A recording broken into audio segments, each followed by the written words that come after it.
I think I'm back again. Sorry for that. Hopefully it's sound now.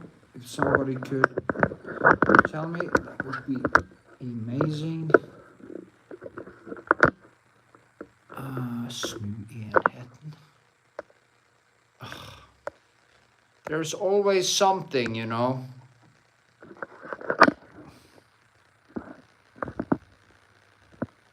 There it is. Okay. Finally. What the fuck? There's always something with this shit, you know. I'm so glad when I get my new camera and I can actually start having streams.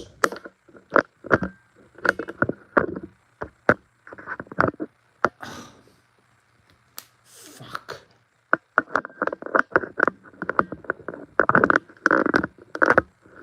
Motherfucker!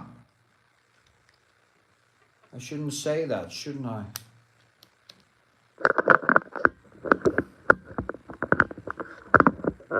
Just don't work. God damn it.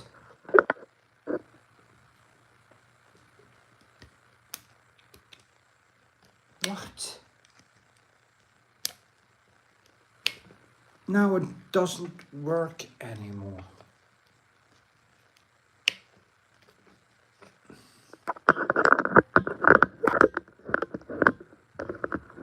No.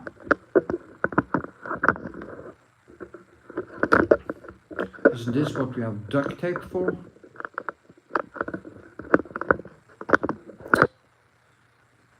Oh, there's something. There's something.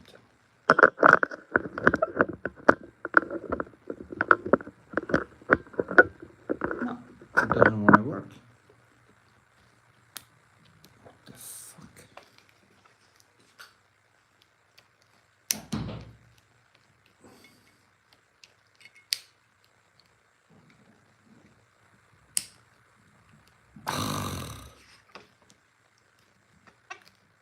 Okay.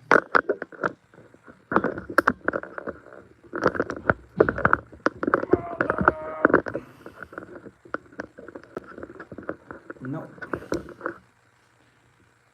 Oh.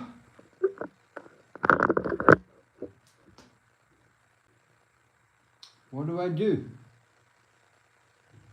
Well, I need to get some tape, so bear with me. Here's my studio, by the way.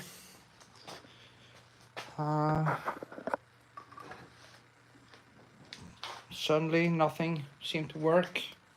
Of course, there's always something.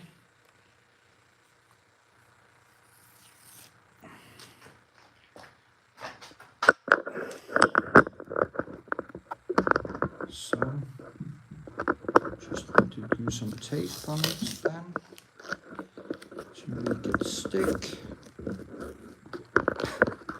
That's fun. So, I don't know what happened. What happened now never happened before. So, okay, now it should be good.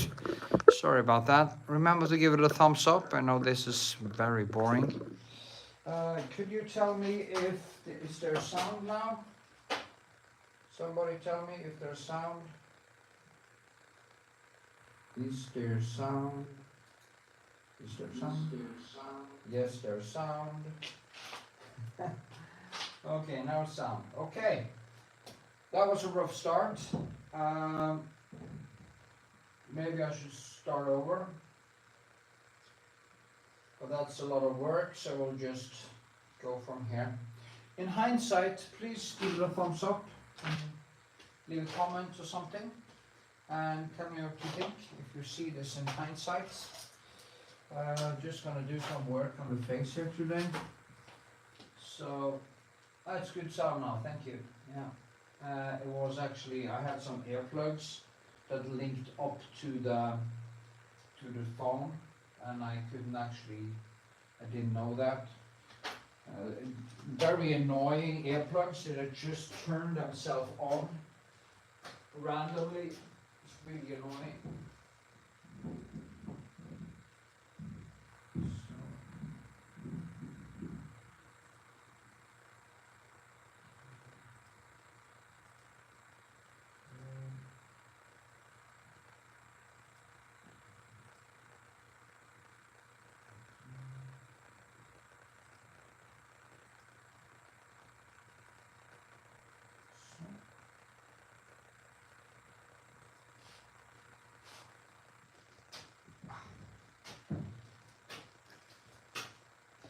Okay, then I can actually start doing some work, and as I say, if you have any questions, please just come in here and tell me what you think.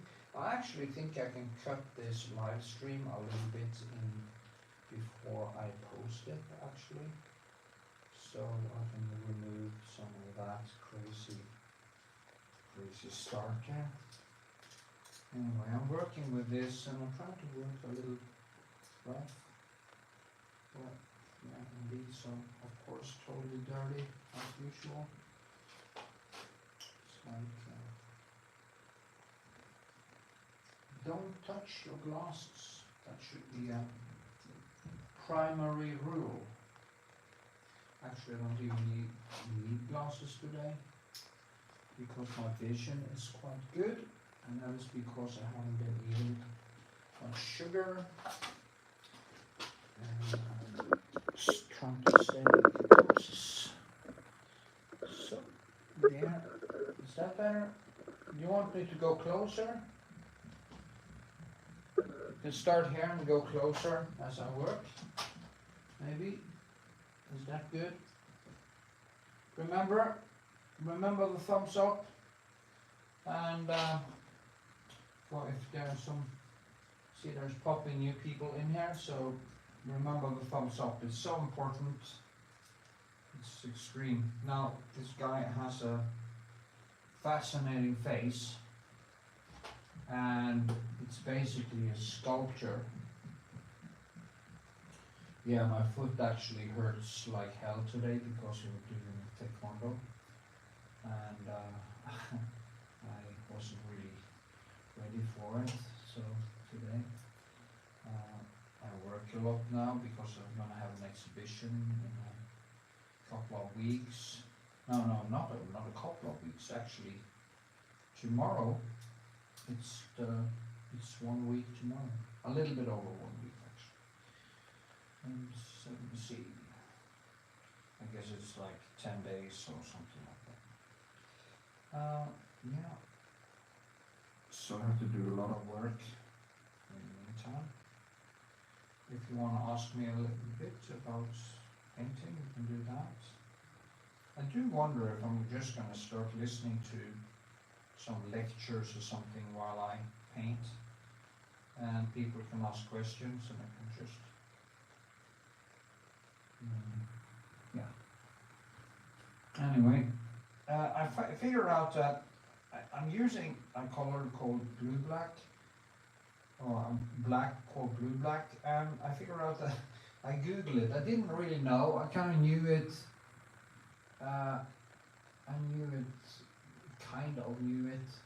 It's kind of strange to say, but I knew it was cold or bluish, and that's of course it's called blue black.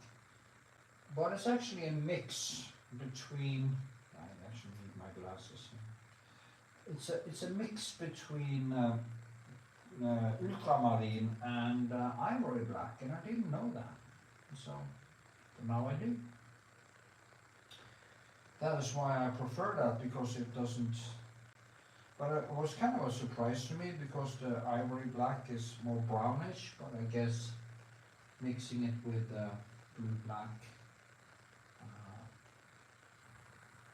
is a good thing. Let's see. Okay, I'm just gonna try to get this. You know, if I can get the face pretty.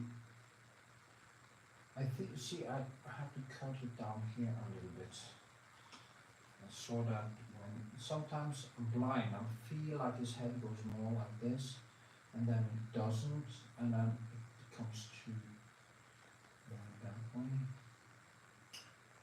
Also, it's very subdued, so it's not easy to see the details that much.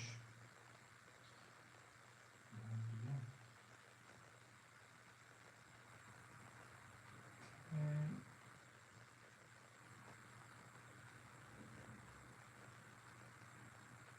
so, yeah.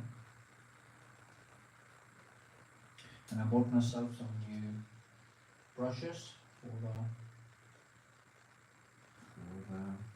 anledning, as it's called in Norway. For the anledning.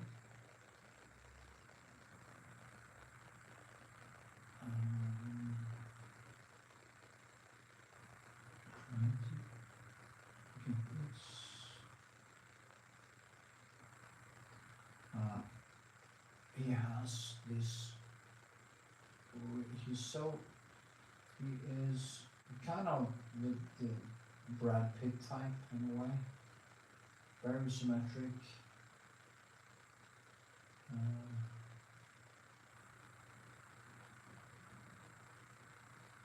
It's such a long time since I took these photos also, it's like, it's years ago now. You can ask me about skin tone, by the way. I posted a new shorts, very short actually, where I talk a little bit about skin tone and how I kind of grab the colors and stuff.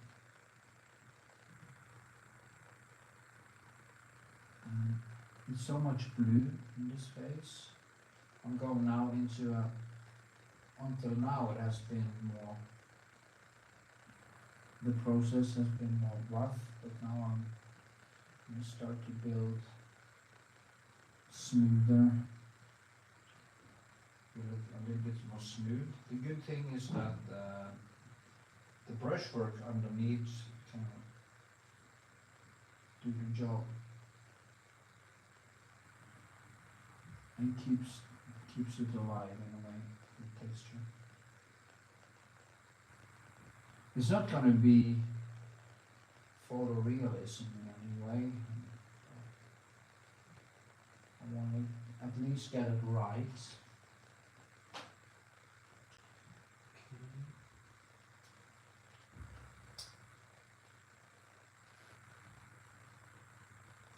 I'm going to try to go over the whole painting today, so I'm going to be here for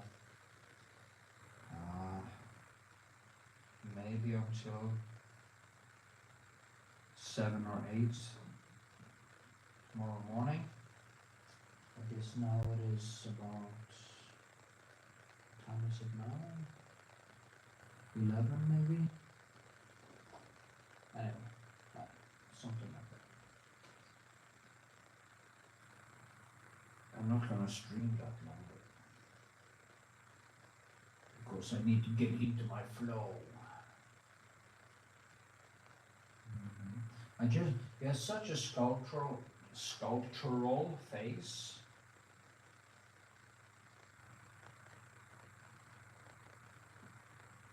Almost like a statue. And that's why when I paint this, I basically think more like try to think more like I'm sculpting his face, because it's so, sculptural. Keep repeating myself. So. Hello, good evening and happy Sunday. Yeah, good evening and happy Sunday to you. Likewise. Lisa. Likewise.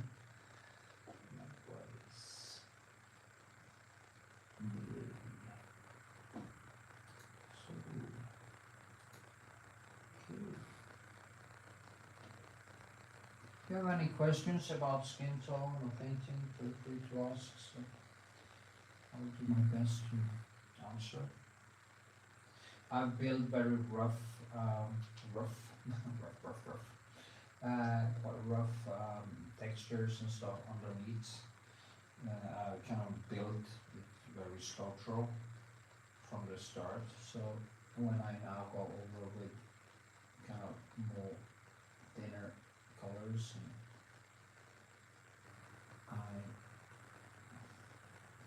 I get the benefit of the textures and the brushwork underneath. So.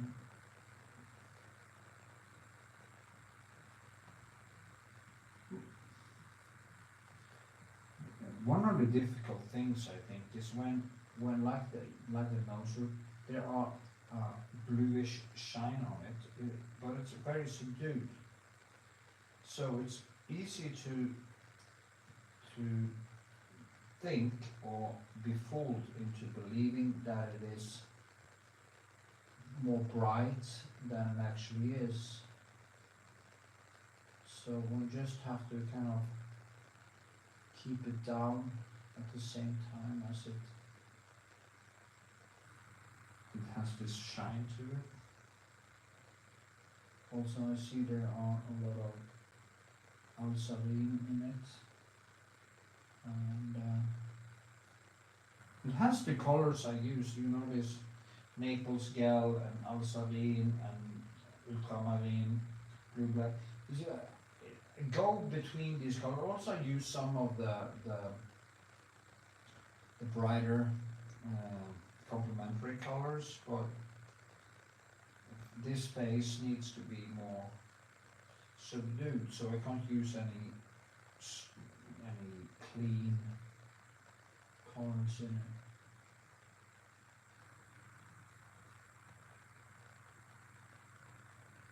Just to enhance, yes.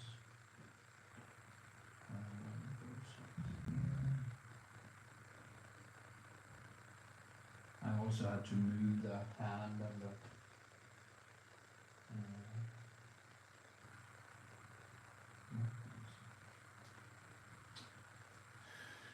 see.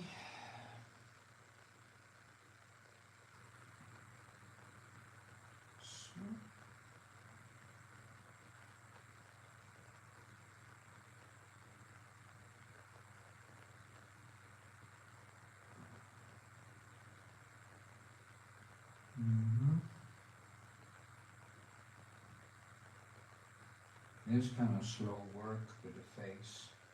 I'm not really mixing so much either. I just try to grab the colors and make them in a way mix on the canvas.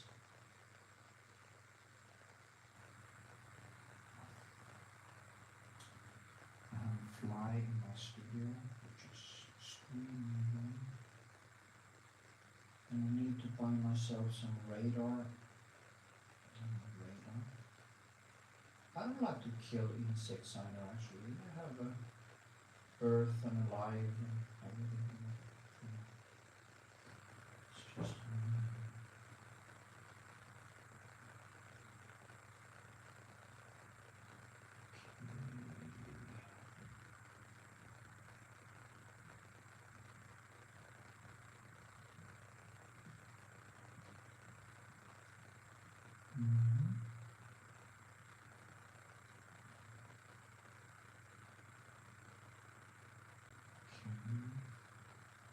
there's this bluish spot on his nose. It shines blue. And beside it is some red spot, and then this one, which is more subdued. A little bit more out. Here's like greenish. You have this beautiful spot here. It explains a lot of the shape.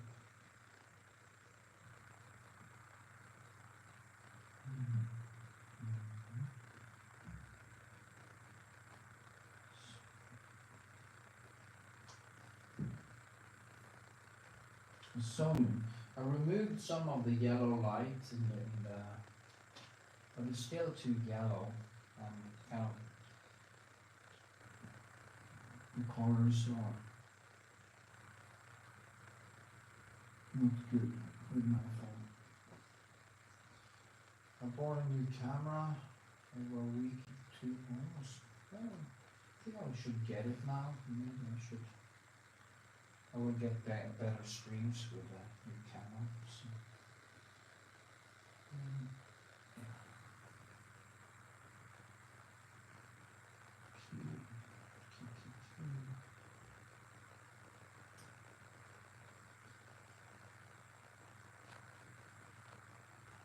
This one. Good evening, Amalia. There you are. My girl Amalia is here. Say hello. Check out the channel.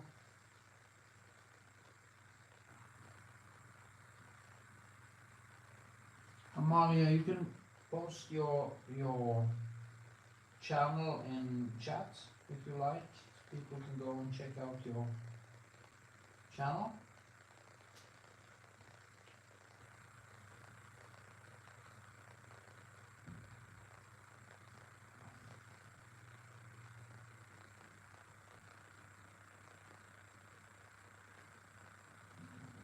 Somebody want to ask me a question about portrait painting or what colors I use, just feel free to do that. Let's see how. Yeah, what's that I was going to do? Because I feel it's wrong. The blue background is quite difficult also because this background also tricks me to believe it's brighter than it actually is.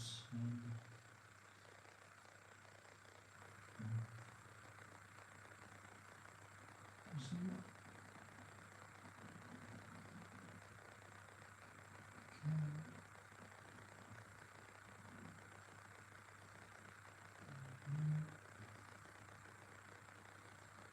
Is that one markets?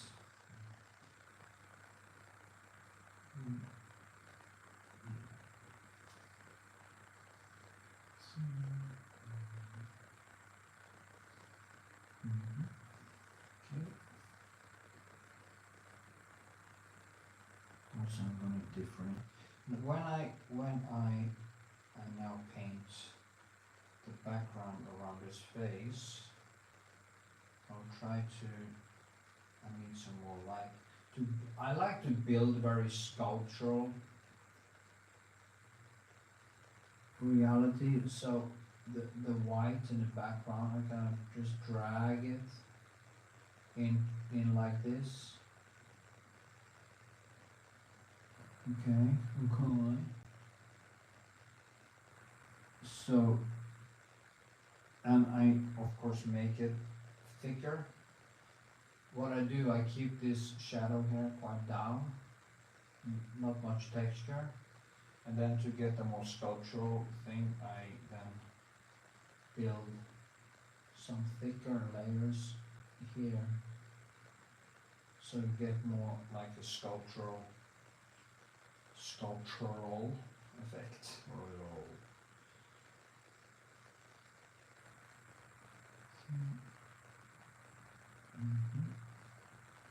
And I have painted it greenish before. I have no idea why, because it is actually more greenish. Subdued though.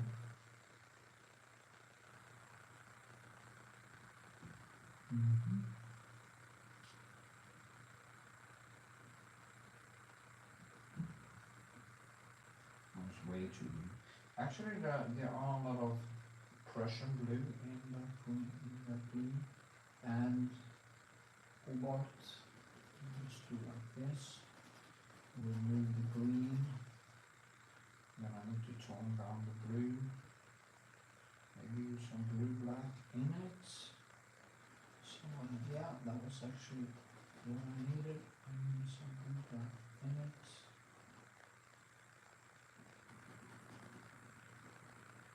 Did I tell you that, Amalia? That blue-black is a mix between, I actually saw it on YouTube, mix between ivory black and ultramarine. It's so strange having used a color for so many years, and I didn't know that until I googled it.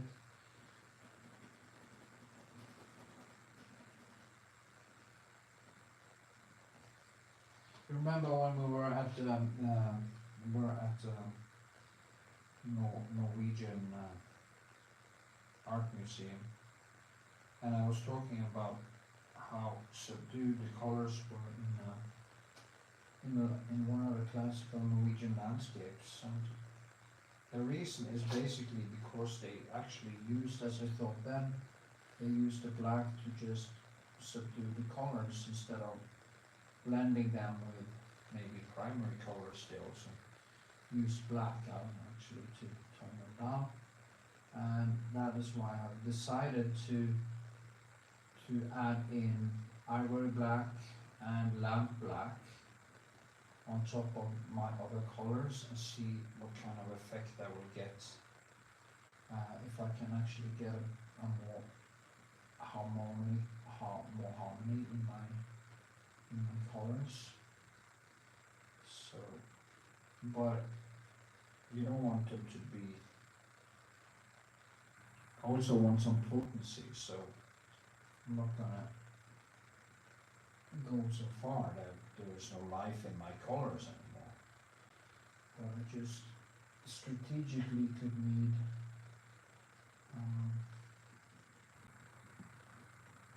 to control my colors better.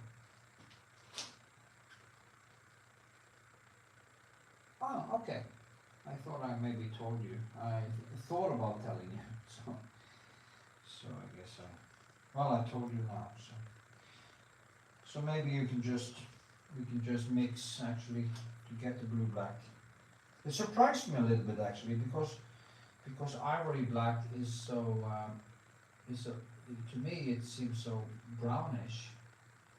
So mixing that with blue, I would think that it may became a little dirtied up, but apparently not.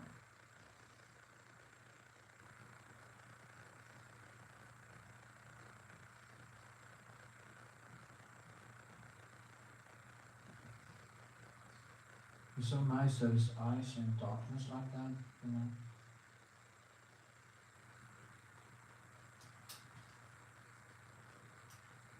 In darkness. For new people, remember the thumbs up. It's so important.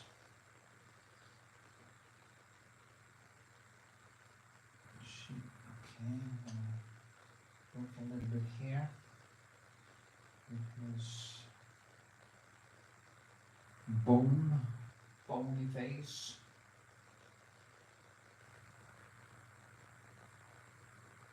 This guy, well, I remember, he worked in a gym. I was in Sats, as it's called in Oslo. And he was ripped year round. He was one of those guys who looked like this year round actually. That was probably because he had a very balanced diet, and I don't know, maybe he took some steroids also, but also he studied to become a doctor, so I think he kind of knew what he was doing also, which is a very good thing.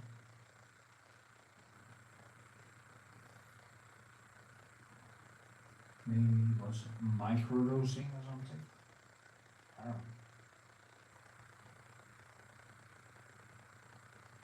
That is funny. Funny fact is that if men use steroids, they get small balls because they stop producing their own testosterone. So their balls disappear.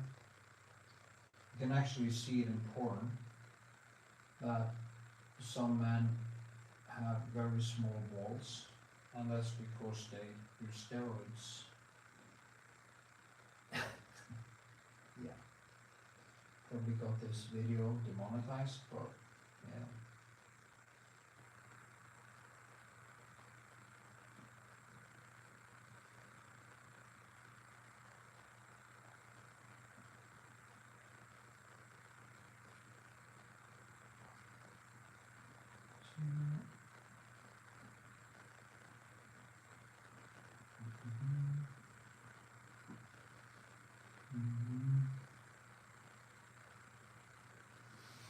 It's basically building a sculpture.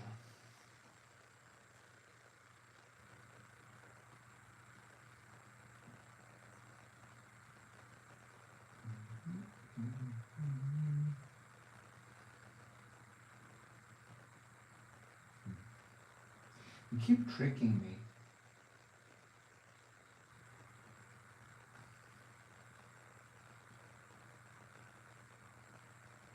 Tricking me to believe it's more white,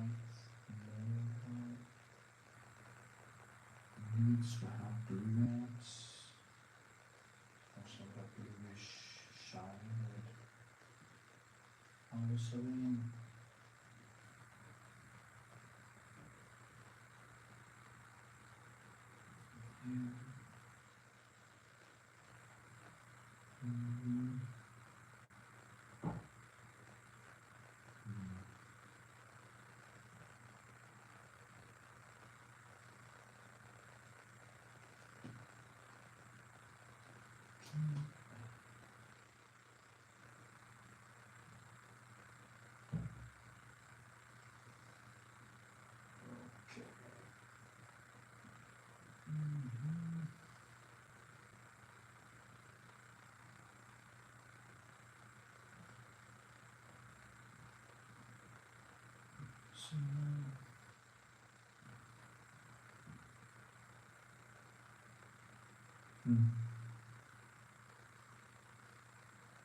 It's a very slow process. See, find this, that.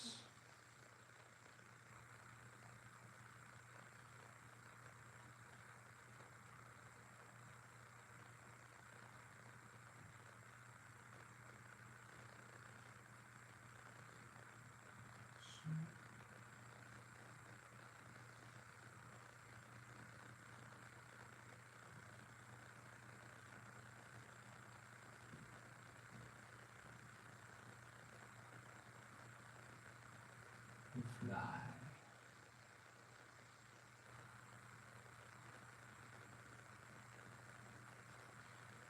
Okay. Yes, I'm calm now. If somebody wants me to talk about painting, now it's the time to ask. I kind of forget to talk because I concentrate about this.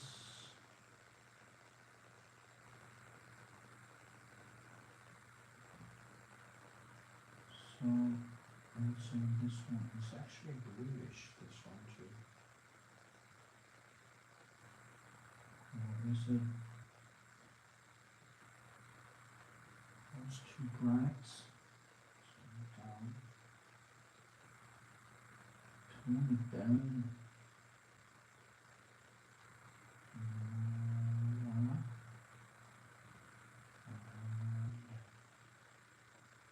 Turn it even more down.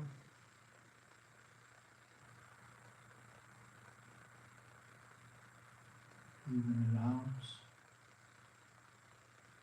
Then I need that thing around the nose.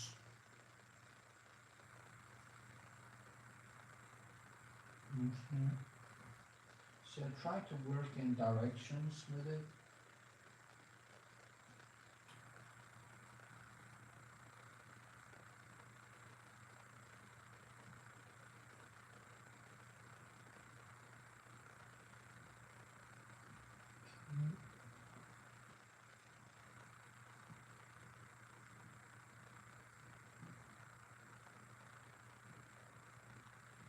It's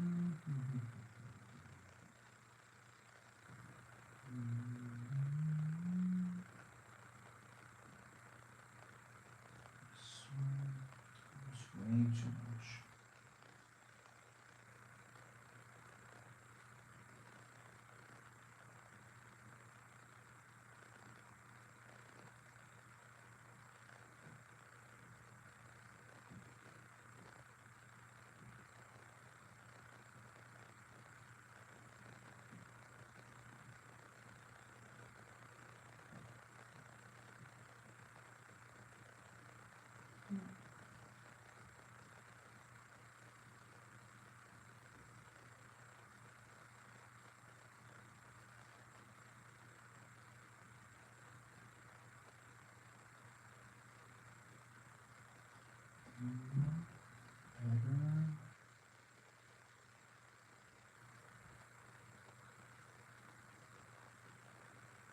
His lips.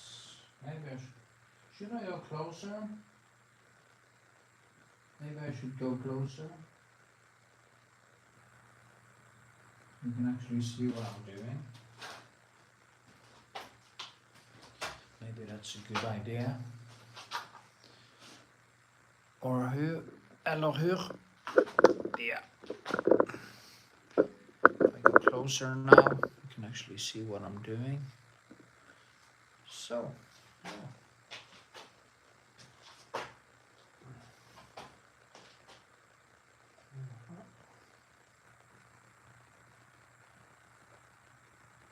To get these things right, this kind of bluish right over there.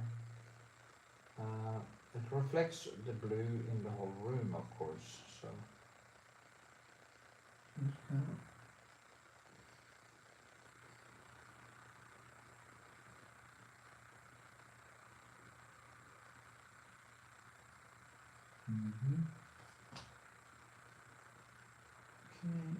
Was there anything like a book or something that helped you in portrait and proportions? No. I just learned that basically, unless you have lost hair like me, that the forehead and the nose and this is basically the same. So when I just count you and yeah, well, there are books that tell you have a book called To Draw As You See and stuff like that. So you, of course, but I never rigidly learned to do proportions.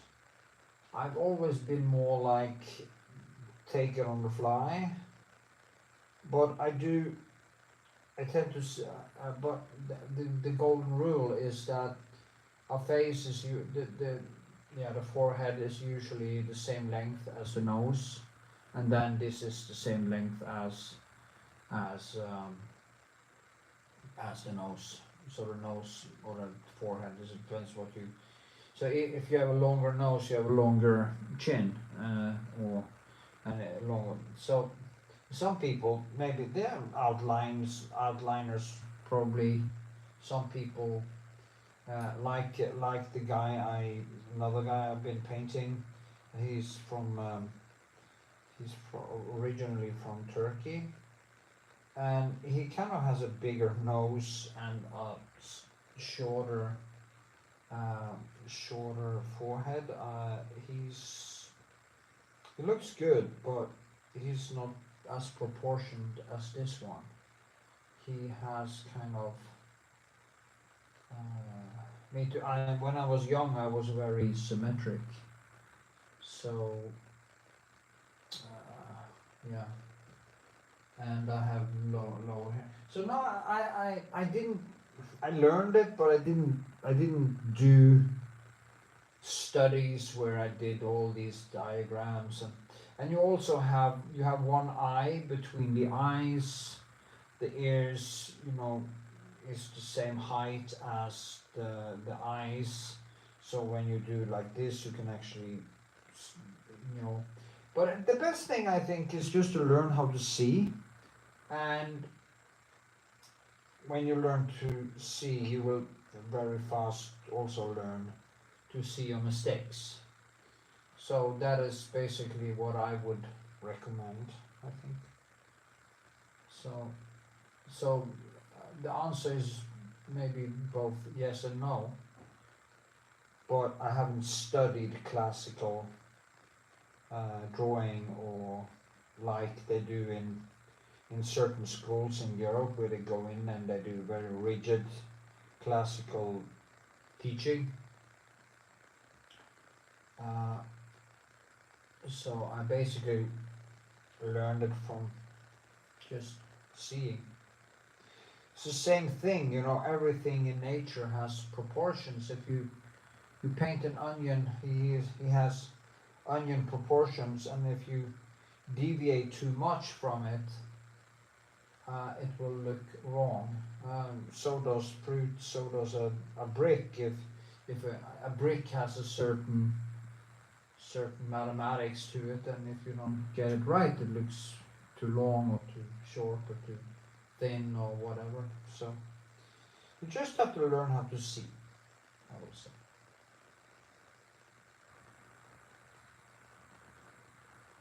But knowing basics, that you know this with a forehead and stuff.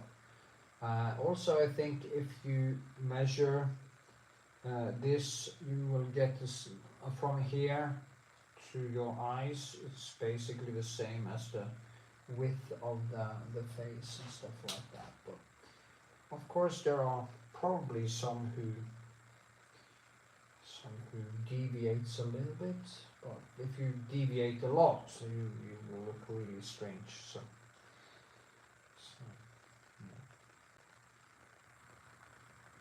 yeah. Hope that answers your question. There's a lot of books if you want to learn it the classical way. Let me see now. I'm working extra slowly now because I'm talking, and I'm not in that deep flow, so I have to be more careful with everything I do.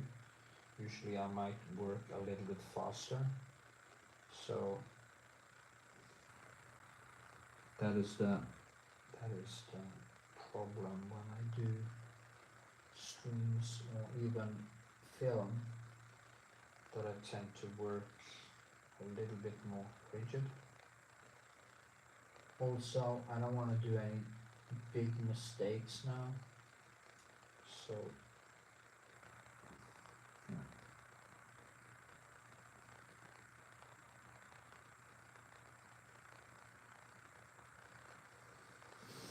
You see now, I just need this light, I just need this to, this need to fall more in. Instead of giving it more white or light, I should actually just push down the surroundings instead. But I'm going far now, so I just need to pick it a little bit up again. But I see that instead of actually trying to get it brighter, I should now start working it down. The nuance is actually better. So I'll try that.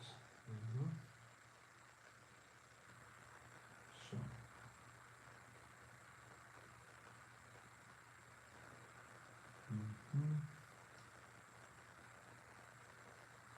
Okay. Also here.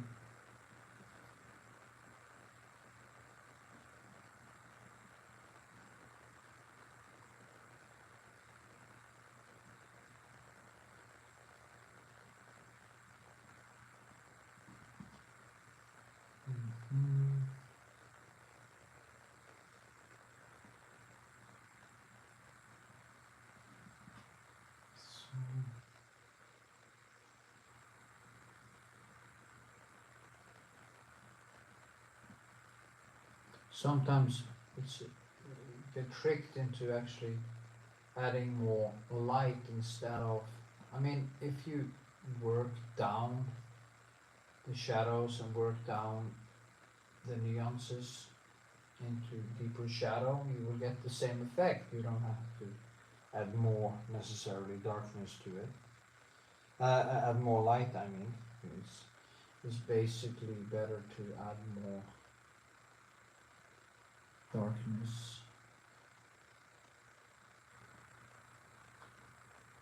It's a little bit difficult to see the neons in this light, and sometimes I have to go like this to actually see what I'm doing. So that's a problem with my lighting in this studio. I miss the height of the roof in my old studio because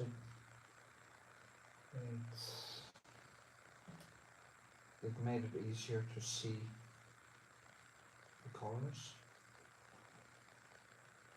I'm gonna change things in here and have some lights long away from where I paint, so I can actually get more spread, get the light more spread. Let's see now.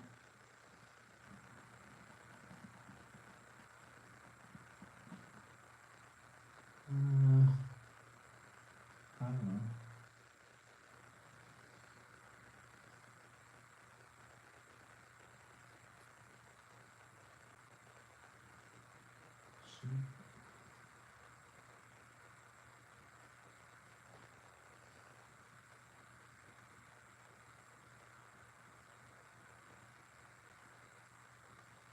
Mm-hmm.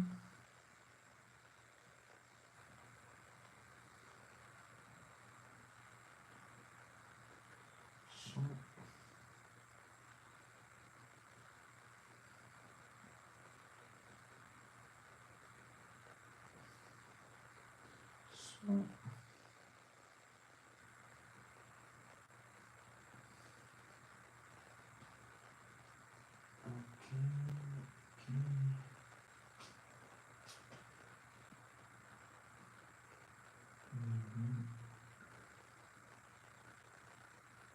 It's basically cobalt, alsarin,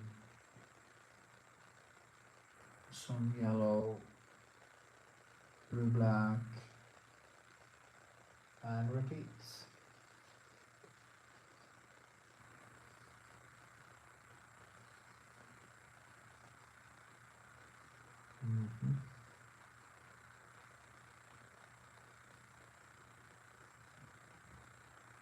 That's wrong. There's too much white in it now. I need cleaner colors.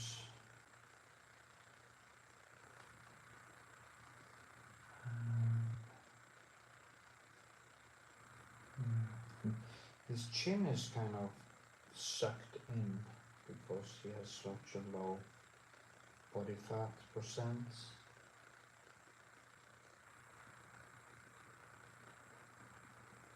Yeah. Nice very thin colors I put on now, almost like a glaze, just to try to get this. Then I can increase, pull it back up again afterwards. These glasses are so dirty, it's really annoying. So I need to do without the glasses.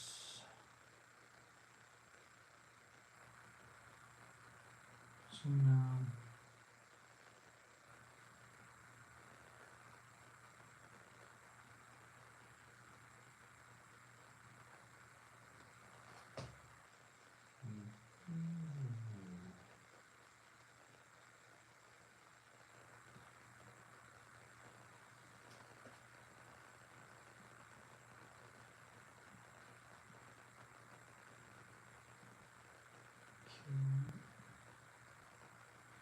get it down again. Down again.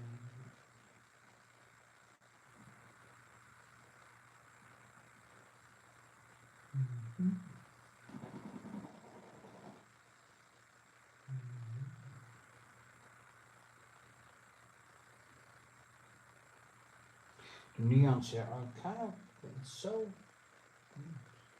strange there, but it's basically dirtied up. Green, red, blue, but all of the colors are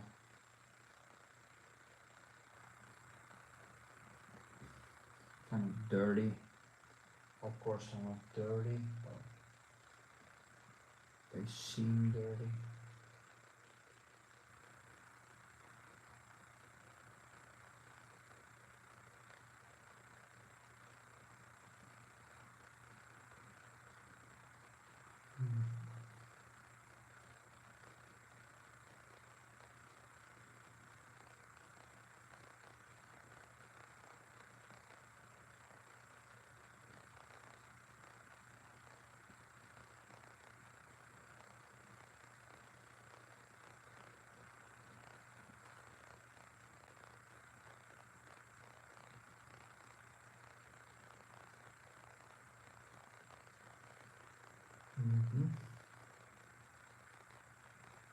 It's not easy.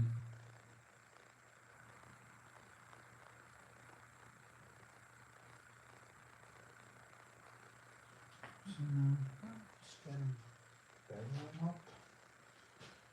Is it getting better? I don't know. I need to find the mirror. Where's the mirror? Why does always the mirror disappear? The mirror always disappears. If you're new here, please give it a thumbs up. It's so important. Now, to see if it's how bad it is, it can be a good thing to use a mirror like this, and it always helps to see where you go wrong. It's almost like you get an objective distance to it.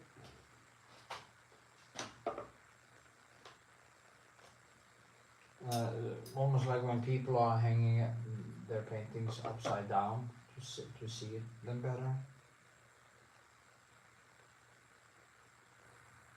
So can really be. Now I actually saw that the nose root was too low, not too high, I mean. Just by looking in the mirror, I saw this. So.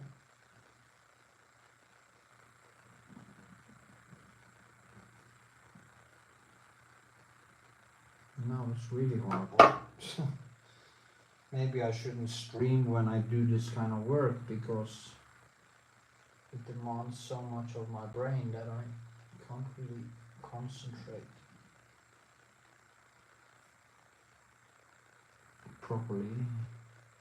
Streams should be more when I do kind of landscapes or something. No detail.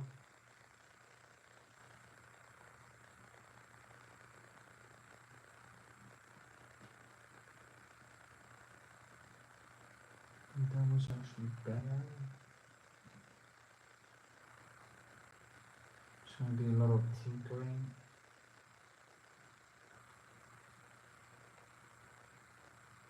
You can actually see the hair outside coming up. A lot of tinkering.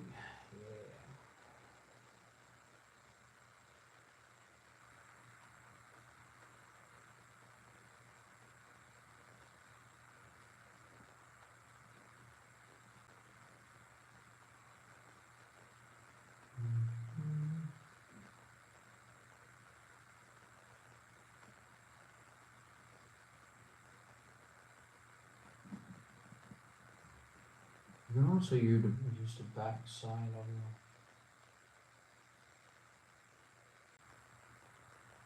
pencil. That is wrong too, you know. I see so many things now, more and more, that are wrong.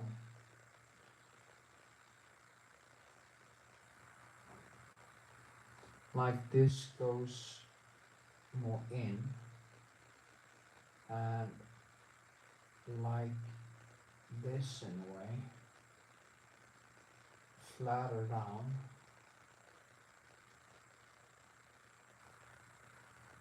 Shouldn't say this in a way thing actually. This one goes a little bit more out here.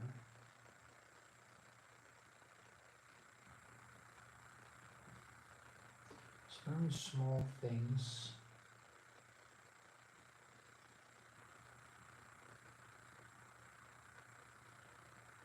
Very small nuances.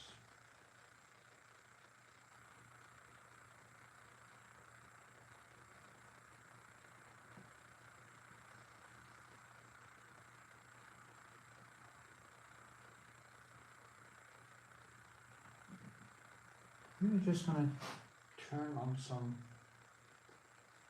philosophy stuff and just let it roll. And if I see somebody ask questions, I just answer them. And you can, yeah, I'm gonna do that. Shit. Okay.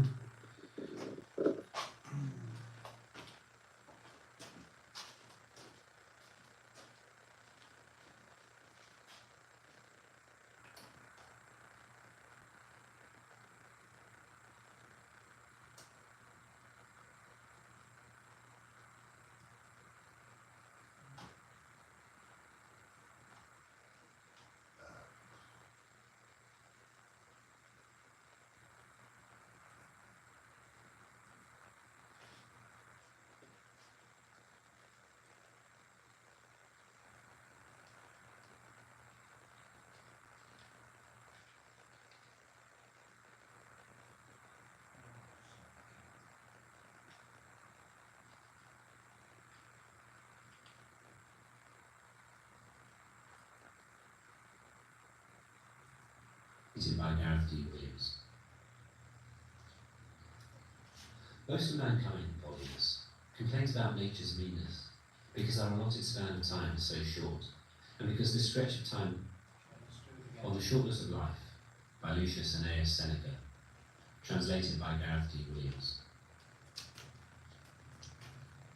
Most of mankind, bodies, complains about nature's meanness, because our allotted span of time is so short, and because this stretch of time that is given to us runs its course so quickly, so rapidly, so much so that, with very few exceptions, life leaves the rest of us in the lurch just when we're getting ready to live. And it's not just the masses and the unthinking crowd that it's actually Seneca on the shortness of life. The same feeling draws complaints even from men of It's a very great book. Hence that famous dictum of the greatest of physicians. If you want to ask me questions, you can ask me questions. Hence also Aristotle's grievance, most unbecoming a philosopher, when he called nature to account for bestowing so much time on animals that they can live for 5 or 10 human lifespans, while so much shorter time is set for humans, even though they have also many great things. It's not that we have a short time to live, but that we waste much of it. Life is long enough, and it's been given to us in generous measure for accomplishing the greatest things, if the whole of it is well invested. But when life is squandered through soft and careless living, and when it's spent on no worthwhile pursuit, death finally presses, and we realise the life which we didn't notice passing has passed away. So it is. The life we are given isn't short, but we make it so. We're not ill provided, but we are wasteful of life.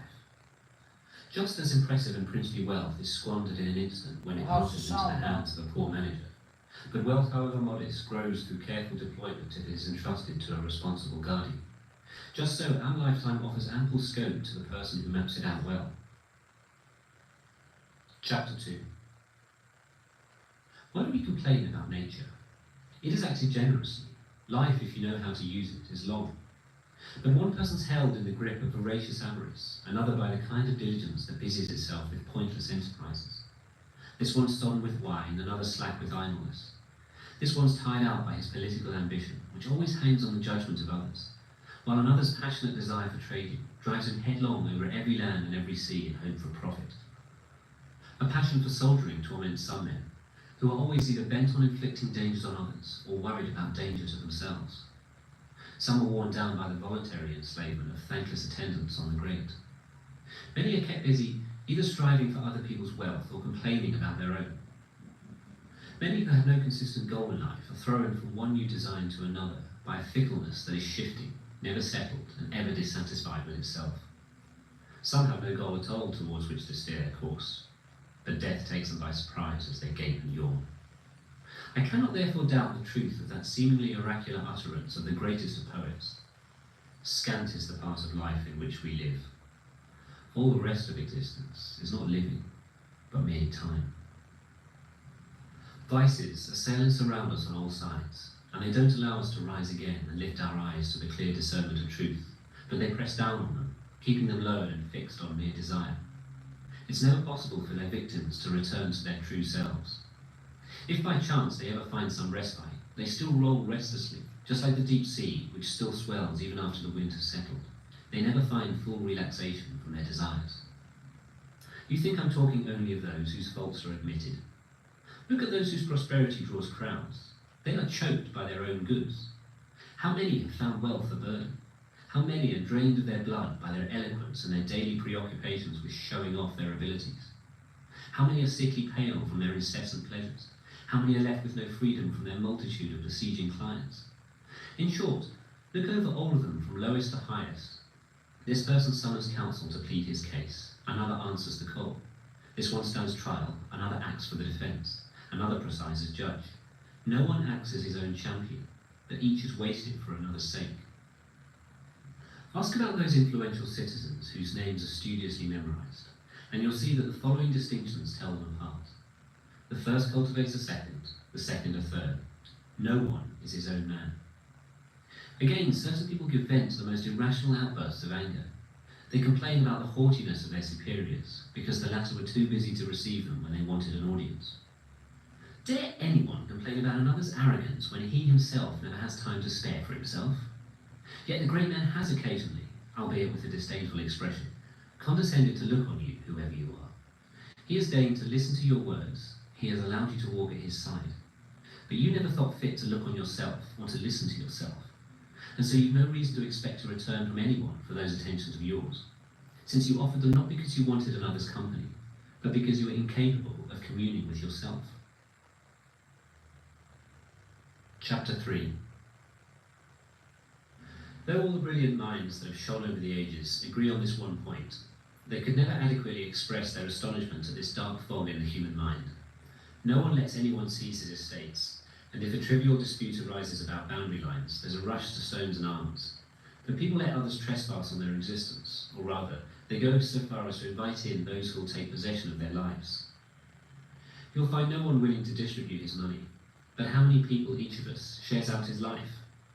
Men are thrifty in guarding their private property, but as soon as it comes to wasting time, they are most extravagant with the one commodity for which it is respectable to be greedy. And so I'd like to collar one of the older crowd. I see that you've reached the limit of human life. You're pressing hard on your 100th year or more. Come now, submit your life to an audit. Calculate how much of your time has been taken up by a moneylender, how much by a mistress, how much by a patron, how much by a client, how much in arguing with your wife, in punishing your slaves, in running about the city on social duties. Add to your calculations the illness that you've inflicted on ourselves, and also the time that has lain idle. You'll see that you've fewer years than you count. Look back and recall when you were ever sure of your purpose, how few days turned out as you'd intended, when you were ever at your own disposal, when your face showed its own expression, when your mind was free from disturbance. What accomplishment you can claim in such a long life. How many have plundered your existence without your being aware of what you were losing? How much time has been lost to groundless anguish, foolish pleasure, greedy desire, the charms of society? How little is left to you from your own store of time? You'll come to realise that you're dying before your time. What then is the reason for this? You all sort of live as if you're going to live forever. Your own human frailty never enters your head. You don't keep an eye on how much time has passed already. You waste time as if it comes from a source full to overflowing, when all the while that very day which is given over to someone or something may be your last. You're like ordinary mortals in fearing everything. You're like immortals in coveting everything. You'll hear many say, after my 50th year, I'll retire to a life of leisure. My 60th year will bring me release from all my duties. And what guarantee, may I ask, do you have that your life will last longer? Who will allow those arrangements of yours to proceed according to plan? Are you not ashamed to keep for yourself only the remnants of your existence, and to allocate to philosophical thought only that portion of time which can't be applied to any business? How late is it to begin living just when life must come to an end? What foolish obliviousness to our mortality to put off wise plans to our 50th and 60th year, and to want to begin life from a point that few have reached. Chapter 4. You'll find that the most powerful men of high position drop words in which they pray for leisure, praise it, and prefer it to all their blessings. They sometimes long to step down from that pinnacle of theirs, if they can safely do so. For even without any external disturbance or shock, fortune crashes down on itself under its own weight. The divine Augustus, to whom the gods gave more than to any man, never ceased to pray for rest for himself and to seek release from the affairs of state. Every conversation of his kept coming back to this theme that he was hoping for leisure. He would relieve his toils with this sweet, even if illusory, consolation, the thought that one day he would live for himself. In a letter he sent to the Senate, when he had given an assurance that his retirement would not be wanting in dignity and not be inconsistent with his former prestige, I found the following words.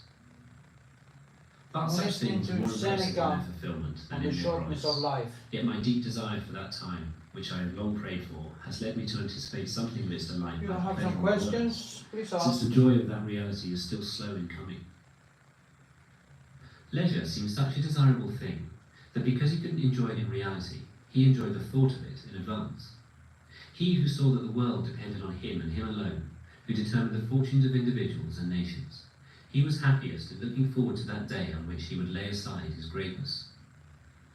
He knew by experience how much sweat was wrung from him by those blessings that gleamed the world over. He knew the scale of the hidden anxieties they veiled. Forced to contend in arms with his fellow citizens, then with his colleagues, and finally with his relatives, he shed blood by land and sea. Driven by war through Macedonia, Sicily, Egypt, Syria, and Asia, and almost every known land, he turned his armies to foreign wars when they were weary of slaughtering Romans. While he was pacifying the Alps and subjugating enemies embedded in the heart of a peaceful empire, and while he was extending its boundaries beyond the Rhine and Euphrates and Danube, in the city of Rome itself, Murena, Capio, Lepidus, Ignatius, and others were whetting their swords against him. He had not yet escaped their intrigues when his daughter and so many noble paramours, bound by adultery, as if by an oath of allegiance, kept causing him alarm in his now failing years, as did Polus and a woman once again posing a threat with her Antony. He had cut away these swords, limbs and all, but others kept growing up in their place. As if overburdened with blood, the body politic was always hemorrhaging somewhere. That is why Augustus prayed for leisure, and why he found relief from his labours in hoping for it and thinking of it. This was the prayer of a man who could grant the prayers of other men. Chapter 5.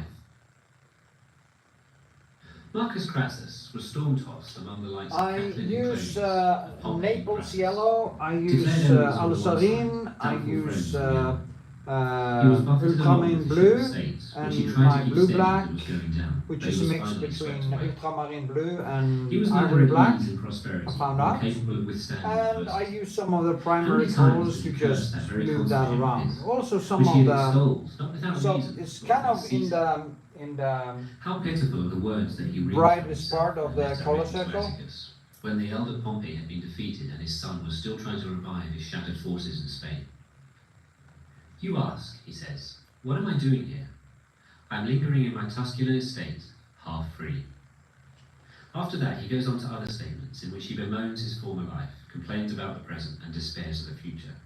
Half free, Cicero said of himself. But needless to say, the sage will never resort to such an abject term.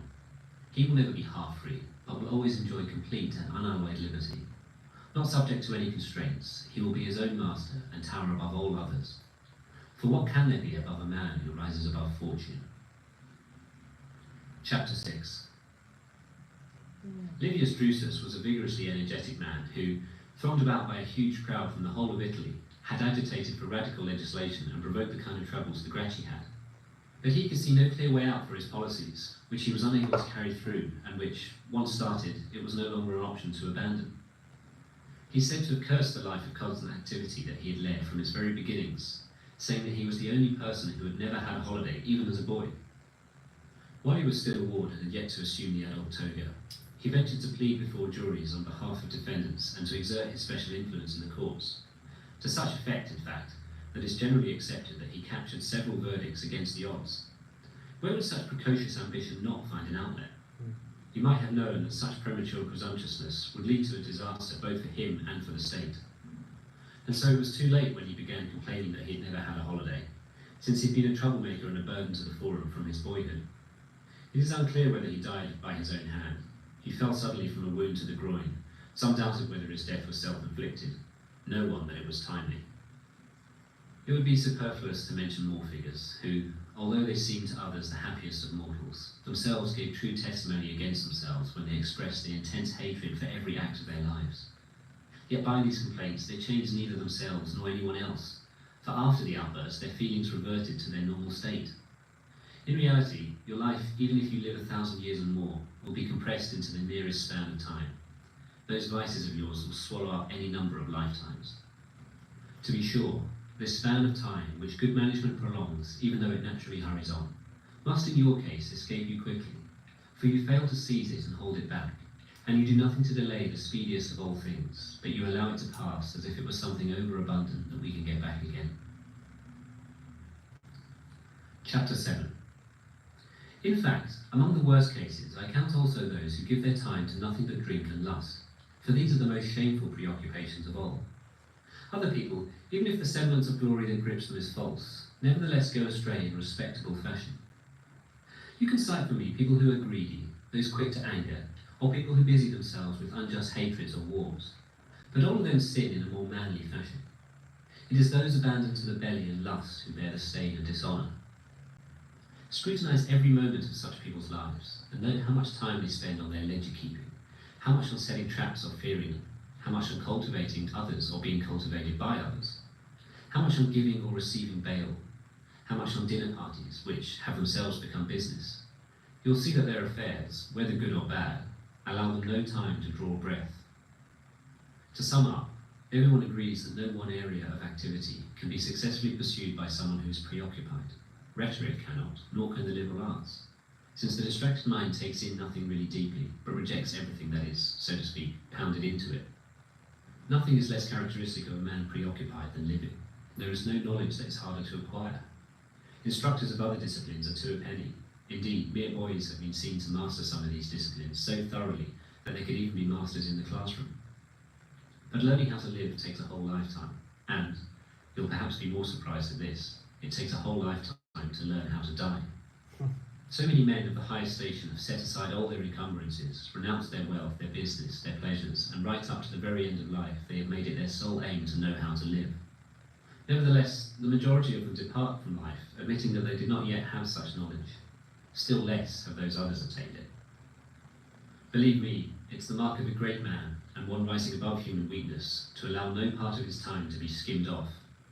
Accordingly, such a person's life is extremely long, because he's kept available for himself the whole of whatever amount of time he had. None of it lay fallow and uncultivated, and none of it is under another's control. For being the most careful guardian of his time, he found nothing worth exchanging it for. And so that man had enough time, but those deprived of much of their life by the public have necessarily had too little. Nor should we imagine that those people aren't sometimes conscious of their loss. Certainly you'll hear many of those burdened by their great prosperity occasionally cry out amid their hordes of clients or their pleadings of cases, or their other respectable forms of wretchedness, "I have no chance to live." Of course you don't. All those who engage you in their business disengage you from yourself. How many days did that defendant of yours take from you? How many that candidate? Or that old lady, wearied as she is by burying her heirs? Or that character who feigns illness to excite the greed of legacy hunters? Or that powerful friend who holds on to you, not for true friendship, but for show? Check off, I say, and review the days of your life. You'll see that very few of them, and those the worthless ones, have stayed in your possession. The man who's achieved the high office he prayed for longs to lay it aside and repeatedly says, "When will this year end?" The man who puts on the games thought it a great privilege that responsibility for giving them fell to him. Now he says, "When will I be free of them?" That advocate has people competing for his attention throughout the forum. With the crowd he draws, he fills the whole place further than he can be heard. When, he says, will there be a vacation? Everyone sends his life racing headlong and suffers from a longing for the future, a loathing of the present. No, But the this person who is votes every second of his time just to his own one of needs my and organises art each day photos as if it were a complete life. that Neither I'm longs painting for nor is myself. afraid of the next day. It's for an For what you find exhibition I'm pleasures having there that any hour can now bring. a little Everything over is a being week experienced, into the everything enjoyed future. to the full. So For the rest, I have a fortunately, lot of people work to arrangements do as on they it. wish. So His life has already reached safety. Addition can be made to his life, but nothing taken away from it. An addition made in the way that a man who is already satisfied in full takes a portion of food which he doesn't crave and yet has room for. So there's no reason to believe that someone has lived long because he has grey hair and wrinkles. He's not lived long, but long existed. For suppose you thought that a person had sailed far who'd been caught in a savage storm as soon as he left harbour, and after being carried in this direction and that, was driven in circles over the same course by alternations of the winds raging from different quarters. He didn't have a long voyage, but he was long tossed about. Chapter 8.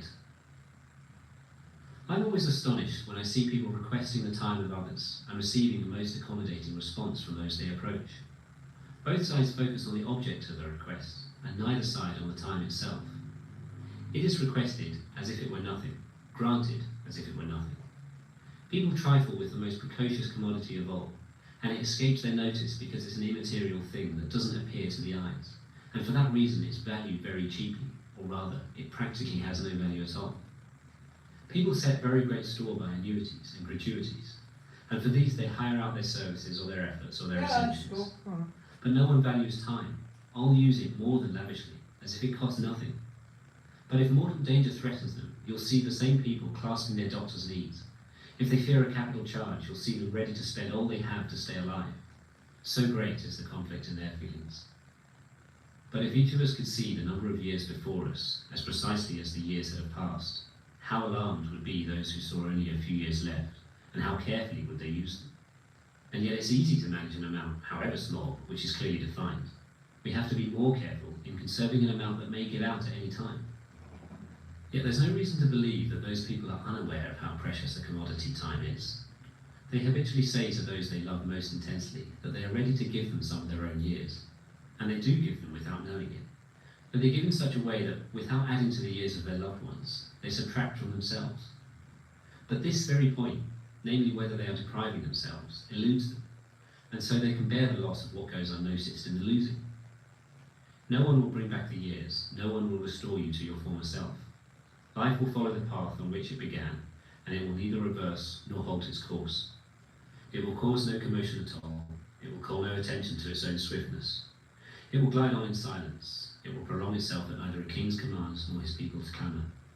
It will run on just as it started out on the first day, with no diversions and no delays. And the outcome?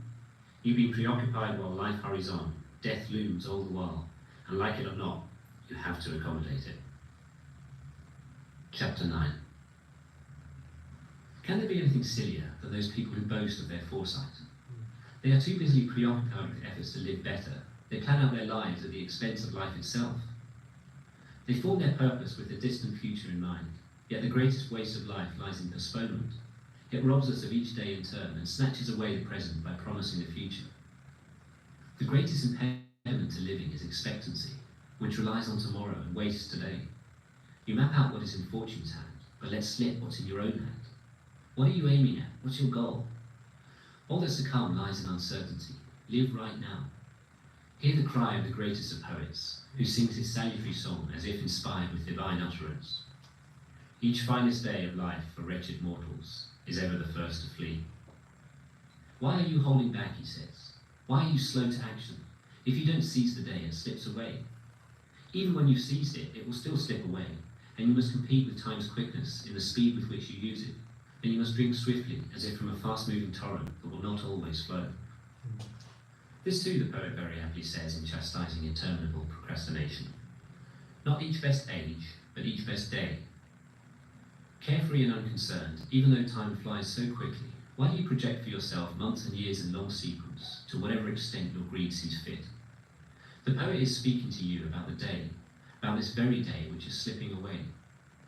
So can there be any doubt that each finest day is ever the first to flee for wretched mortals, that is, the preoccupied? Old age takes their childish minds unawares, and they meet it unprepared and unarmed, for they've made no provision for it. Suddenly, unsuspecting, they've stumbled upon it, without noticing that it was drawing near it every day. Just as conversation or reading or some deep reflection beguiles travellers, and they find that they've reached their destination before being aware of approaching it, so with the ceaseless and extremely rapid journey of life, which we make at the same pace, whether awake or sleeping, the preoccupied become aware of it only at its end. Chapter 10. If I wanted to divide my subject into categories, each with its proofs, I could come up with many arguments to demonstrate that the life of the preoccupied is very short. But Fabianus, who was not one of today's chair-holding professionals, but a true philosopher of the old-fashioned sort, was in the habit of saying that we must battle against the passions with a vigorous attack, not with nicety of argument. The enemy line is to be turned by a full frontal assault, not by tiny pinpricks. He has no regard for mere quibbling, for vices are to be crushed, not merely nipped at. Nevertheless, for the preoccupied to be censured for their distinctive failing, they are to be taught a lesson, not simply given up for lost. Life is divided into three parts: past, present, and future. Of these parts, the present is brief, the future doubtful, the past certain. For this last is the category over which fortune no longer has control, and which cannot be brought back under anyone's power.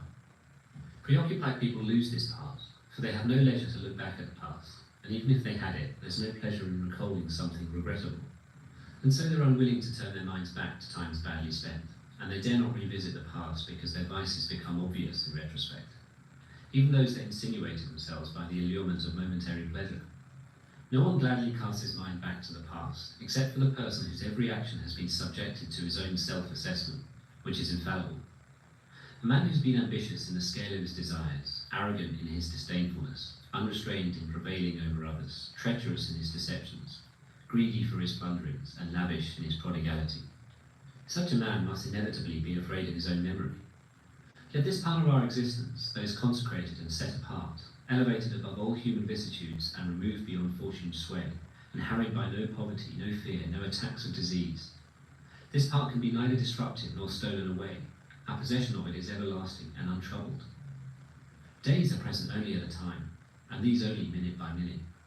But all the days of the past will attend you at your bidding, and they will allow you to examine them and hold on to them at your will, something which preoccupied people have no time to do. It takes a tranquil and untroubled mind to roam freely over all parts of life, but preoccupied minds, as if under the yoke, cannot turn around and look backward. Their life, therefore, disappears into an abyss, and just as it does no good to pour any amount of liquid into a vessel if there's nothing at the bottom to receive it, so it makes no difference how much time we are given if there's nowhere for it to settle, and it's allowed to pass through the cracks and holes in the mind. The present time is very brief, indeed so very brief that to some people it seems to be non-existent. For it's always in motion, slipping by and hurrying on. It ceases to be before it arrives, and it no more suffers delay than do the firmament or the heavenly bodies, whose ever tireless movement never lets them remain in the same position. So the preoccupied are concerned with the present alone, and it is so fleeting that it can't be grasped, and even that little amount is stolen away from them because they're pulled in so many different directions. Chapter 11. In a word, do you want to know how briefly they really live? See how keen they are to live a long life. Enfeebled old men beg in their prayers for an additional few years.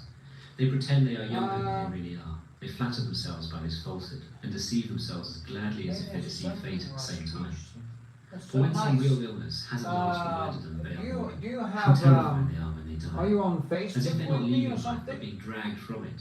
Or They cry out repeatedly that they they've would been like to fools see what you because they've do. not really lived, and that they'll live in leisure if only they can escape their illness. Then they reflect on how uselessly they've made provision for things they wouldn't live to enjoy.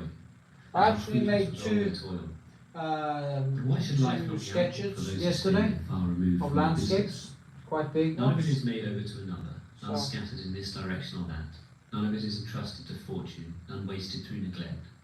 None is lost through being given away freely, none is superfluous. The whole of life yields a return, so to speak. And so, however short, it is amply sufficient, and for that reason, whenever his last day comes, the sage will not hesitate to go to his death with a sure step. Chapter 12. You perhaps want to know whom I term the preoccupied. Don't imagine I mean only those lawyers who are driven out of the law court only when the watchdogs are finally let in for the night, All those patrons you see crushed, either with impressive display in their own crowd of admirers, or more contemptuously in someone else's crowd. All those clients whose duties summon them from their own houses in order to dash them against the doors of others. All those the predator's spear keeps busy for disreputable gain, which is someday bound to fester. Even the leisure of some people is preoccupied. In their country retreats or on Anyway, I'm going to turn off the Seneca thing, and even when they withdraw and from if somebody they are want to have a troubling company for conversation, we can do themselves. that instead. Their existence is to be termed not leisurely, I'll also but show one of you idle preoccupation. the sketches I made Do you yesterday. call a man at leisure Just who gonna arranges turn with off the meticulous attention to detail his sound. Corinthian romances, It's Seneca, which The are made so Shortness of Life. expensive I by the really collective recommend mania it. of a few, Give and who such spends a most of the day on rusty strips of copper. Or a man who sits at a wrestling ring, for shame on us, we suffer from vices that are not even Roman, enthusiastically watching boys brawling, who separates the truth.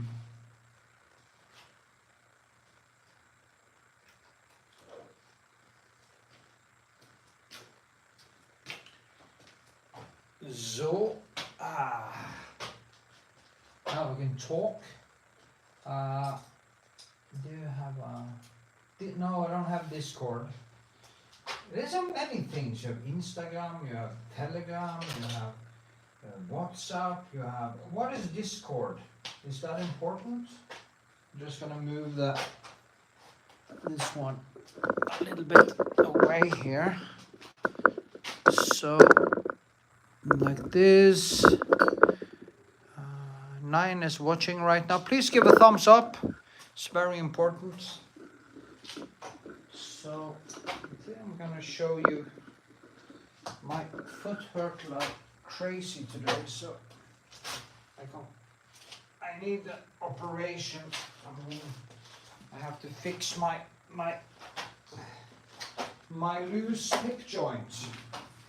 This is one of the sketches I did of a landscape yesterday.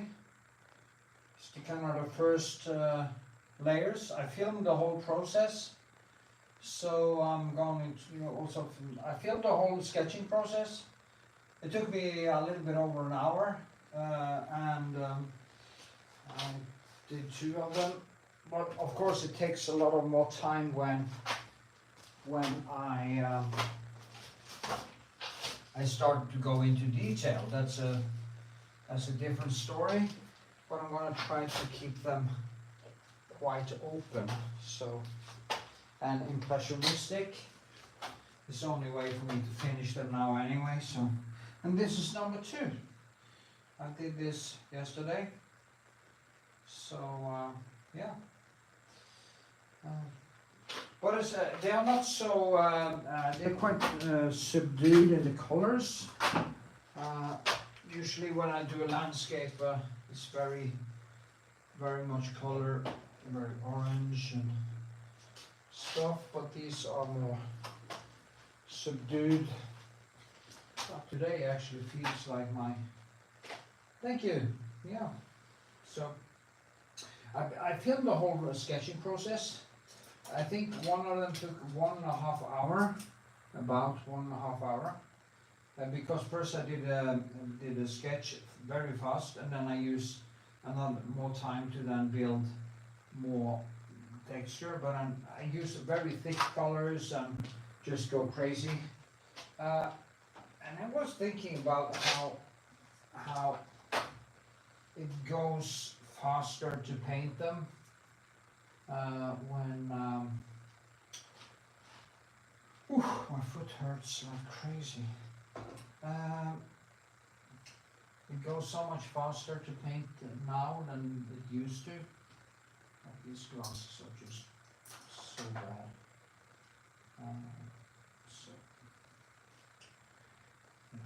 I actually don't need glasses now because I am using intermittent fasting to lower my blood sugar and stuff, and it makes my eyesight so much better.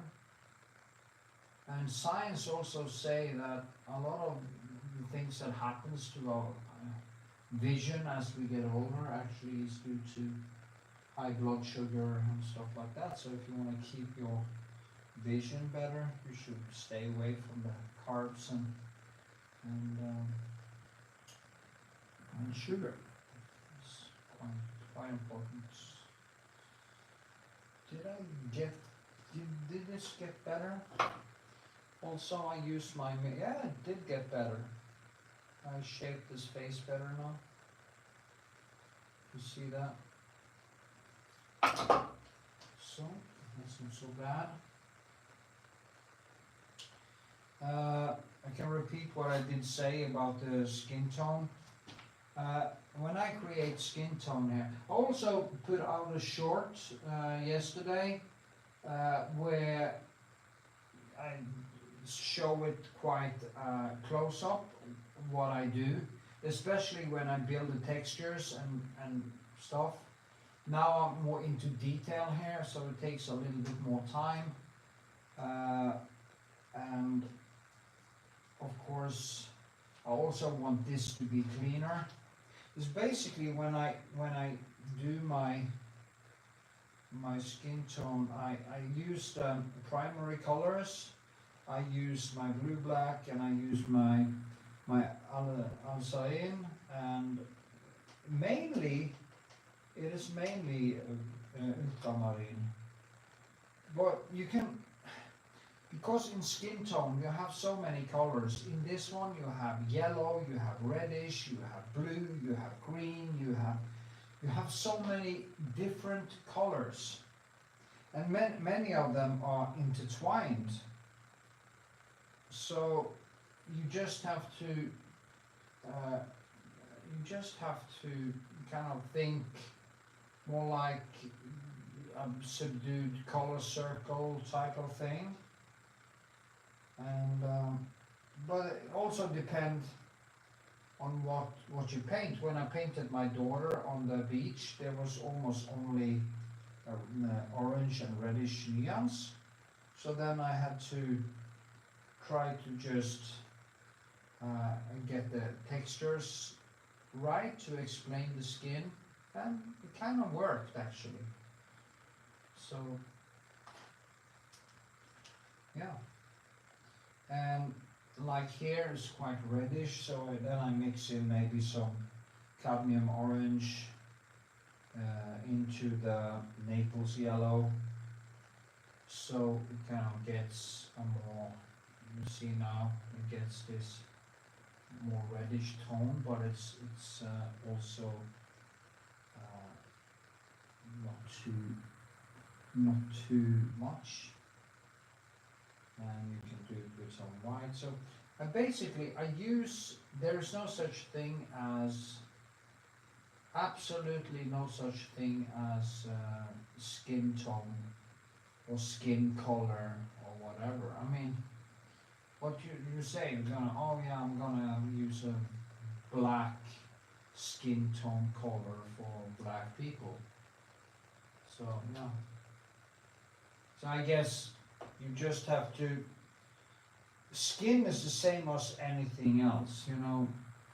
An apple has this tone, onion has this, you know, it's just, skin is just another, there's nothing special with skin, it's just another object. So,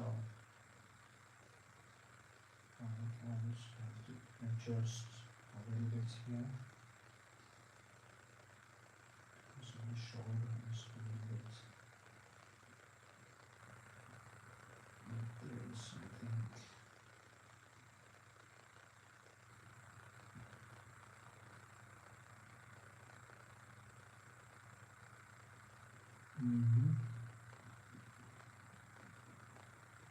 So, a little bit like this actually, I think. Always use a mirror. When you have the model and standing beside you in this way, it is basically almost like having, it almost has the same effect as clair obscur in many ways. Clair obscura, or whatever you call it. Because you can see, when you hold the mirror, you can see the painting and the little thing at the same time. So it makes you have a more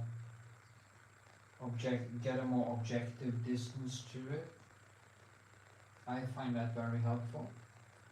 Some people hang them upside down to get a more objective view, and that's also very helpful. When I did that now, I saw that this should go more up here, and that was actually more correct. But I also saw that this is different, so you just keep. That's the good thing about oil paint, you can just keep going back and forth and back and forth. And adjust and adjust and adjust. It's a very good thing. I'm gonna start doing, I'm gonna start with my girlfriend. I'm gonna start doing a sculpture of her.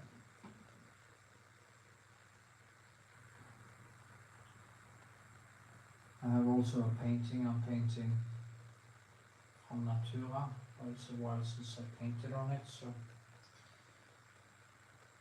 I'm gonna pick that up again.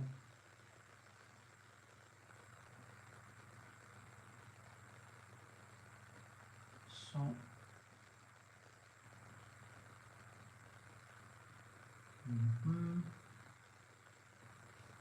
yeah, I think that actually looks better. More questions? Is that?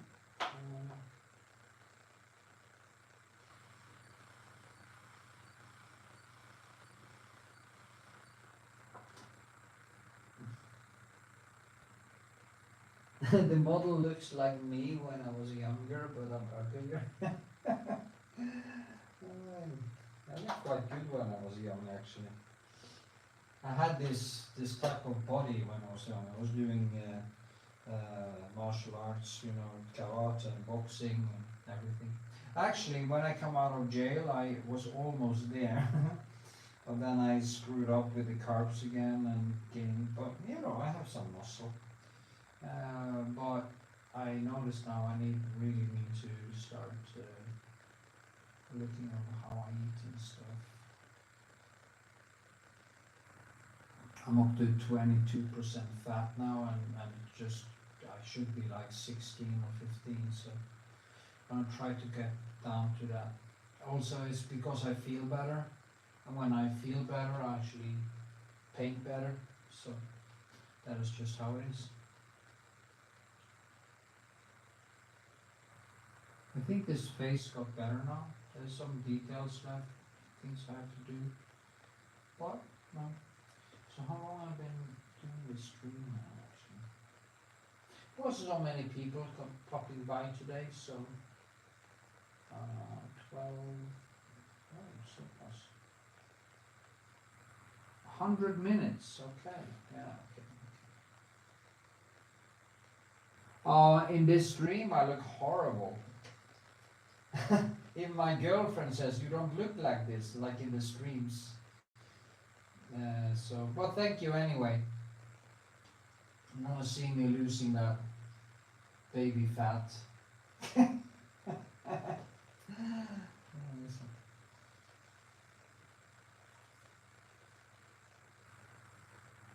I use creatine now.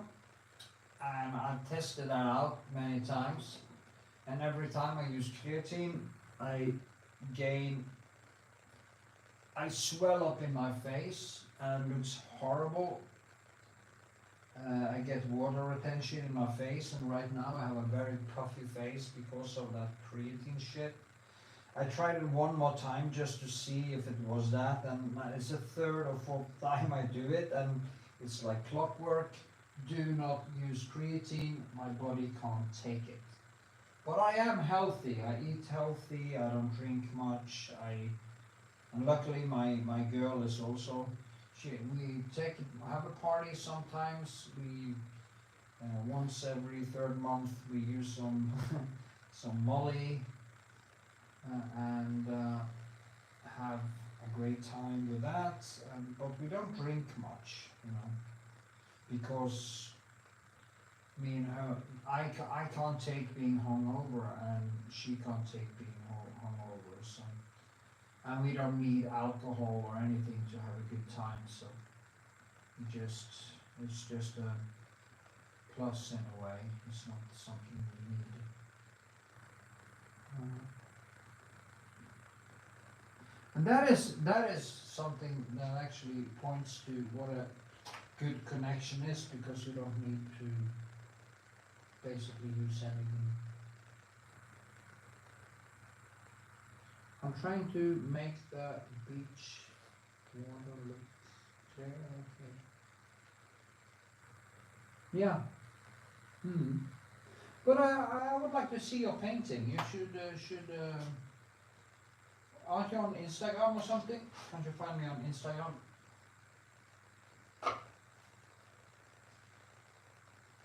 Or Patreon maybe?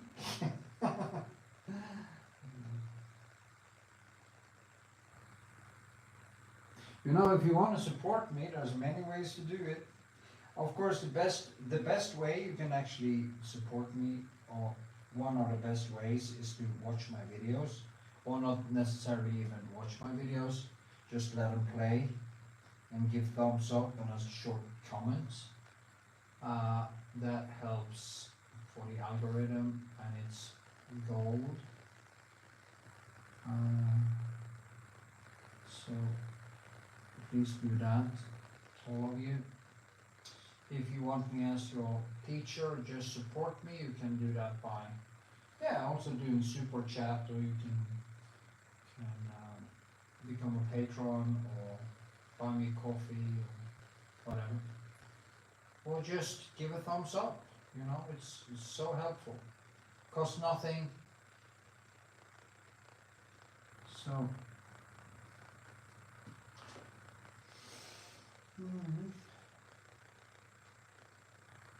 Yeah, that's good. Give it a thumbs up. Well, add me on Instagram then, so you can show me what you do.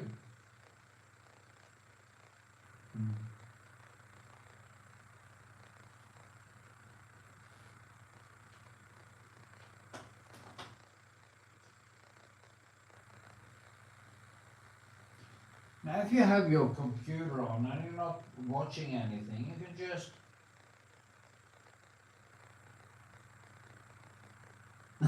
next payday. Well, you don't have to if you don't have any money, for Christ's sakes. It's not that I'm starving to death, but it's nice when people do, of course. It's a token. On a good day, I earn $2 or something on ads, so it's not. Now on a good day, I actually up to 4.5, but usually I earn between $1 or 2.5 each day on YouTube, so it's not much, but you know, it's a start.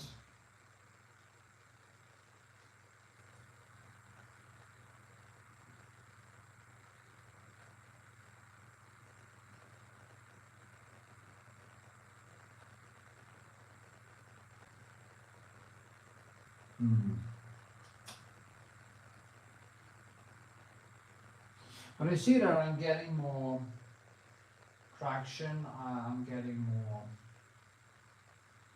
subscribers now and stuff, but it's very slow. It's not like my first channel. Some of my videos basically had almost 1 million views. It was crazy. And the first video I posted was of the girl with a red rose when she lies like this. And the first file I did, it was back in 2011-ish. I didn't take the YouTube thing serious, but if I had back then, I would have been a very rich man now. Sadly, the first channel was hacked, and I lost the whole thing.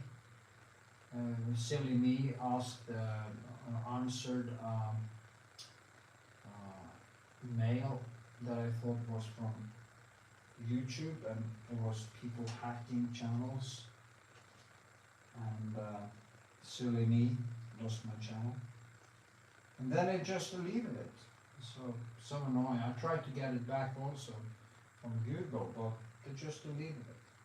That was fun. So I had to start all over again. And in 2020, the algorithm was just crazy, and then I was in a year in prison, and when I, basically 2 or 3 weeks before I came out, they demonetized this channel. And oh god, because I hadn't posted any videos, so it was so annoying. But you know, if you my handle is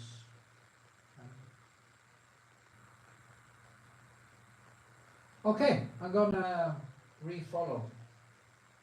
Is it the one with 4,000 something followers on? I have several, but that's the one I use the most, so. But I will find you on the other ones too, of course. So yeah, that's good.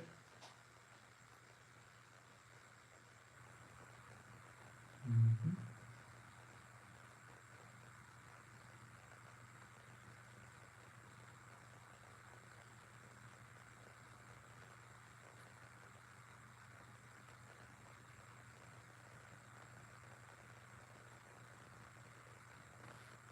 This thing about skin tone is so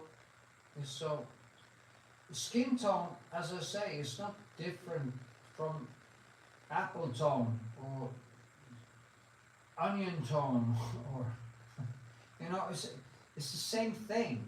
You just have to see. You just have to use your eyes and see the colors and repeat them. Actually, when it comes to skin tone, I would always say almost that the texture, to get the texture good, is equally important, because skin tone of a red-headed girl in contrast to a black girl or a, you know, or a,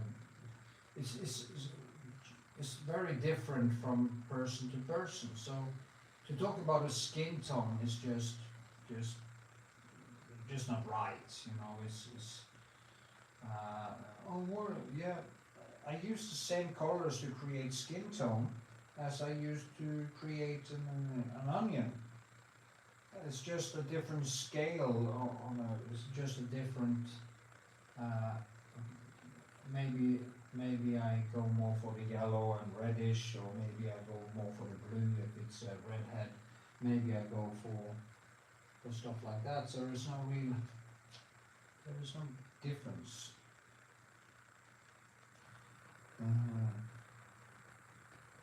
I think it's more about the texture, or that you try to paint a little bit in directions and get neons. And also, the thing about skin tone is that, of course, it's harder to paint a portrait, because it's easier to paint an onion than a portrait, because a portrait, it's easy to see that something is wrong. But when it comes to an onion, it's kind of, you know, you need to get the mathematics right, but onions are more relative. They are kind of, you can have bigger freedom. So I think it's more about, when people ask what skin tone, I think it's more about the difficulty in getting the proportions right and stuff,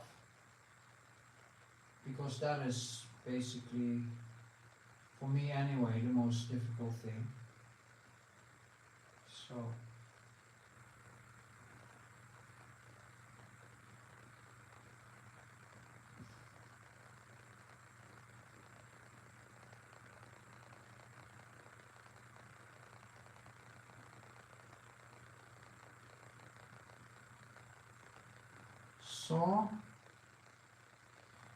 there's a small blue spot on his nose here. It pops out, and you have this nose here. Like this. There's shine here. Some shine, blue shine in there. And this one.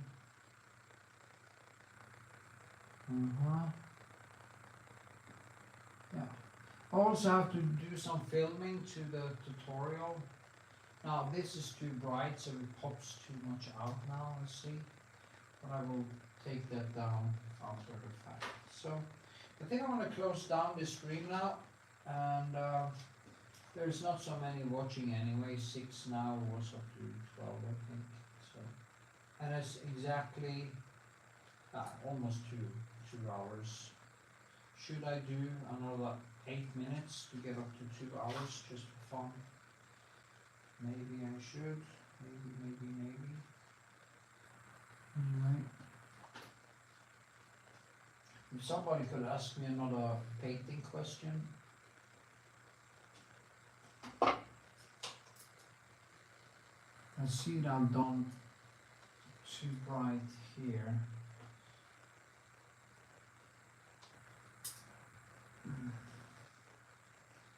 So I just need to push it down a little bit. Push it down.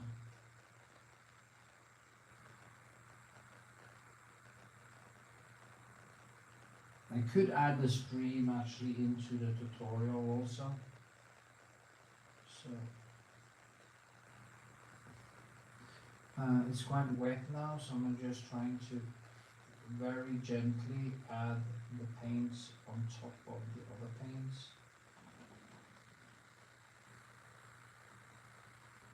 Almost like a glaze.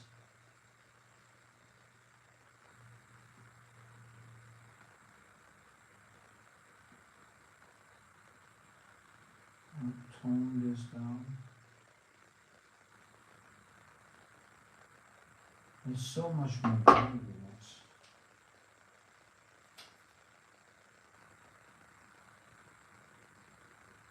It's way deeper. Way deeper.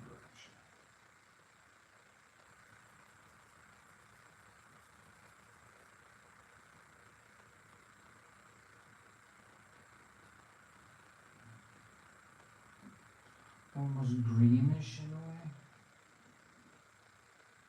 Maybe it's a little bit of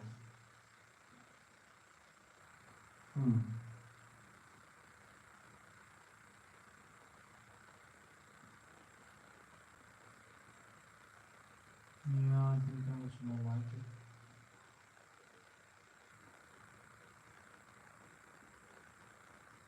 And then a little bit more. It's too flat. I put in too much color, so it kind of loses some of the textures. Some of the brushwork is getting too much brushed out, as they say, as I say.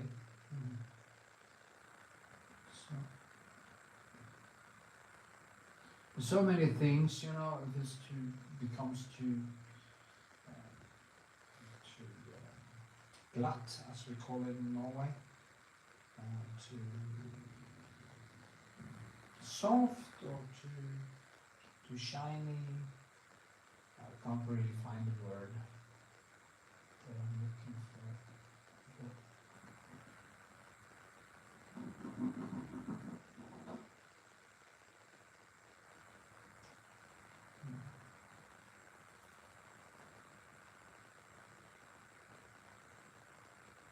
It's not that easy to let pencil or brushwork just stand when you have gone past the sketch.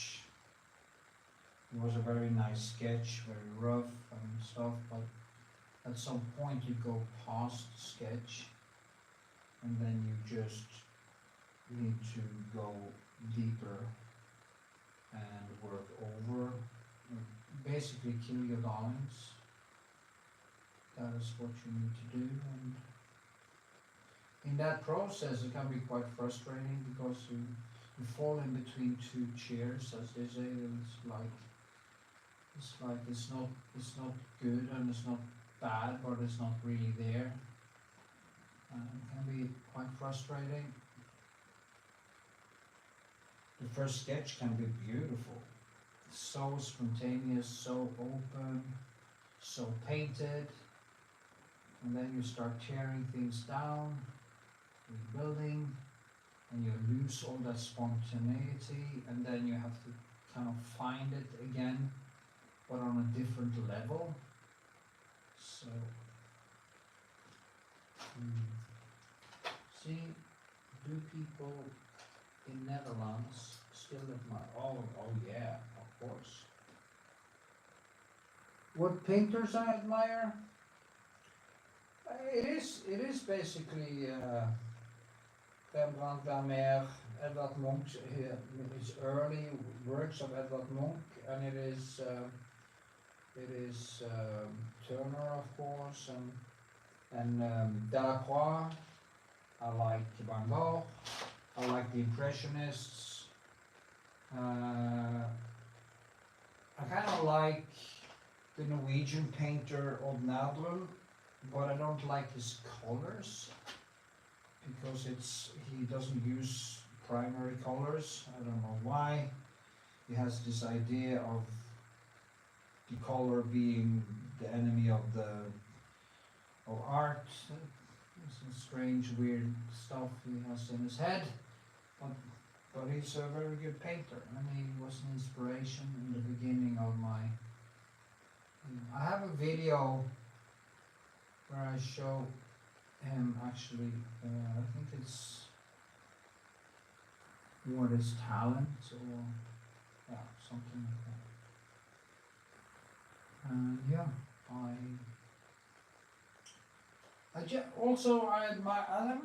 admire good art, you know, things that are difficult. There's no, but if I should go, my go-to when it comes to painters, I think it would be Vermeer, Rembrandt, and Turner, basically.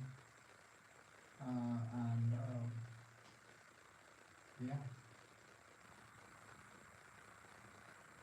And the Impressionists, of course, because they use the colors so clearly, and you can learn a lot from the Impressionists. Delacroix was the first Impressionist. I would say Rembrandt was the first Impressionist. And Delacroix learned it from him, and then all the other Impressionists learned it from Delacroix.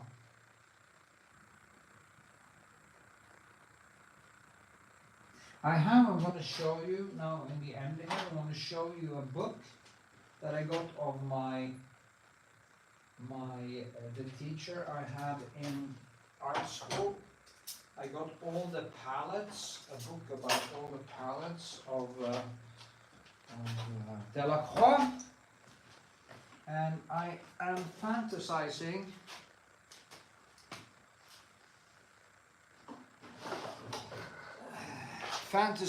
about painting. This is a book, it's very hard to come by, and it's just a print of it, but it's Delacroix Paletter, and all the palettes of Delacroix to every single painting he did. You have, let me see if I can find the palette. The palettes, yeah. The palettes to every painting, because he kind of changed the palettes for every painting he used. And I have the explanation of the colors here, and I have many of them, and I wonder if I should try to, okay, you have a different one, look at all these colors. What he did was he mixed the colors first, and then he just, in one day, he just started painting. So he mixed the colors first, and then had it actually on paper, and hung them up, and just suddenly painted the whole thing. So here you have another one, and you have the explanation for all these colors. And I wanna try to paint a painting from, yeah, one painting for each palette, just for fun. Yeah. Yes, yes, yes. I think I came closer today. Still work to do, but it's getting closer, I think. I think this was a necessary tear down of it, and now start rebuilding. So,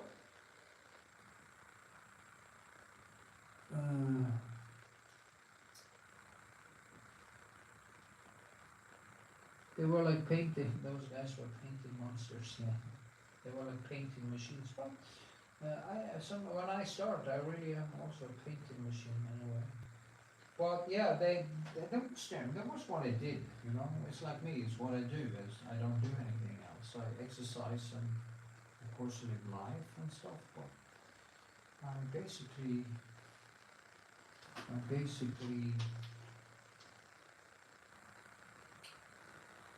what's the name of the book again? It is Delacroix Palettes, the Palettes of Delacroix. I think it's very hard to come by. It's a very old book that the teacher had in the first drawing school I went to. I went to a kind of a more like a course in a way that lasted 1 year. We just learned some basic drawing but I had a very nice teacher called Sissel Kobosta, and she had that very old book, the Palettes of Delacroix, and she copied it to me. And for 30 years, I've been fantasizing actually making one painting of every palette. I don't mean I'm gonna paint his paintings, but I'm gonna try out the colors he used, because I have one palette. I use one type of palette all the time. So I thought maybe changing it around a little bit would maybe make it happen. Make me push myself to learn more about color, maybe. There's a lot of maybes here, but you never know. So, and he's the first impressionist. I would, of course, as I said, I also reckon that Rembrandt was an impressionist, at least the last years of his life. Maybe he lost his eyesight, that he just couldn't see. You never know. I don't know if they had good glasses back then. I don't think he was the world's healthiest person either, so anyway. Okay, I need to stop now. Now that was actually quite nice. The last thing I did there with the nose. Boom, so boom, boom.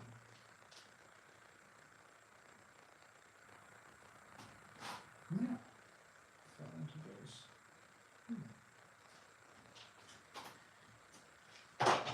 And it's there. Thank you, thank you, thank you. Make a book called Knut's Palette. Yeah, why not? There's so many things I want to do. As Seneca said we throw away our time as it's something we have infinitely amount of, but the truth is that is basically what we have the least of. Anyway, I'm just gonna end this stream now. With bang, as usual, everything went wrong in the beginning today. I had to use tape on my camera thing and stuff. So here it is. It's kind of start to look like him. So you see, that is how it became now. It's very yellow. The colors are way better in reality. So you see the orange become very orange, and even in the face. You see, there's a lot of things to do to even out the lines there. There's many things to do. Anyway, yeah, so that was a 2-hour stream. Oh fuck, my foot hurts. So here we are. Okay, have a good one. Remember to give a thumbs up and leave a comment, and I hope to see you in my next stream. Way.